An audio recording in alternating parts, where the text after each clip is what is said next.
The relics of our years and decades, well known for being timeless classics, as well as horrifically vile pieces of garbage. When you look at the modern day movie, what you might see is a wide collection of genres, but chances are they might be restricted by the guidelines studios have given them. In some ways this works, and in most ways it doesn't. Because either you get a bland, unorganized mess that feels as though it's fighting itself, or an unfiltered, unfinished product with no safeguards in place. Whereas some of the best movies know how to balance the vision of the director while not making it overly muddled. And there are directors like Quentin Tarantino, Guy Ritchie, and Christopher Nolan who have very unique visions that differ from how conventional cinema normally functions. But while I like all those directors, their styles of filmmaking have essentially been ingrained into pop culture. Now their unique styles of filmmaking is pretty much everything we've come to expect, leaving not as many new surprises. So instead, I wanted to lean in a different direction, and explore the films that aren't just different from regular movies, but also show that being unconventional in some ways can lead to a magnificent experience.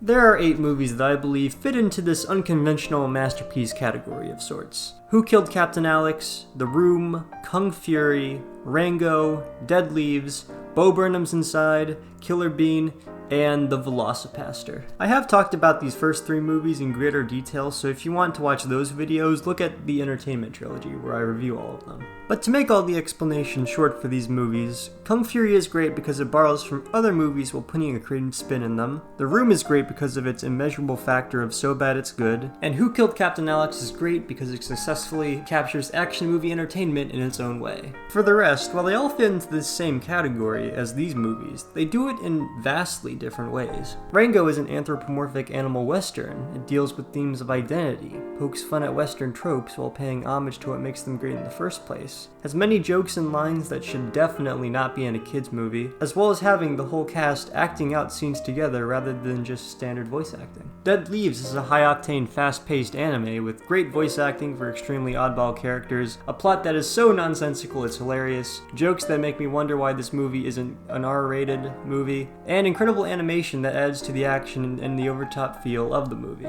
Killer Bean Forever is an action movie with beans, and it uses the established assassin action movie formula while adding its own spin onto it with its bean characters, combined with some pretty surprisingly well done fight scenes. The Velocipaster is a comedic superhero type story, with it purposely aiming for that so bad it's good feel and using it in order to fuel the comedy, which allows it to use low budget effects, underacted or overacted performances, and a wildly weird plot in order to make for serious, hilarious moments which add up to a very different type of comedy.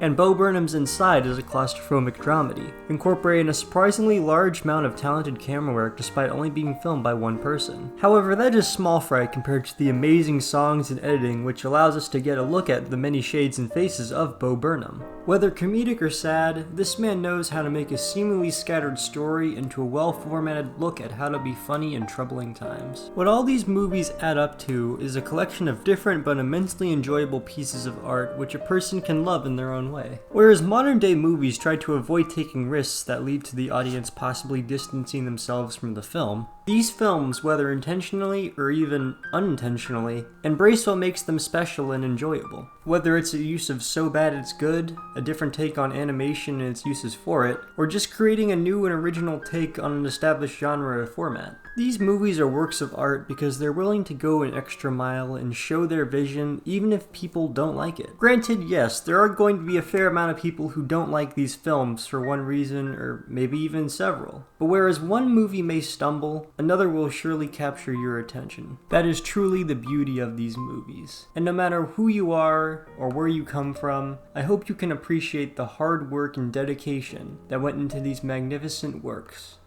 of art.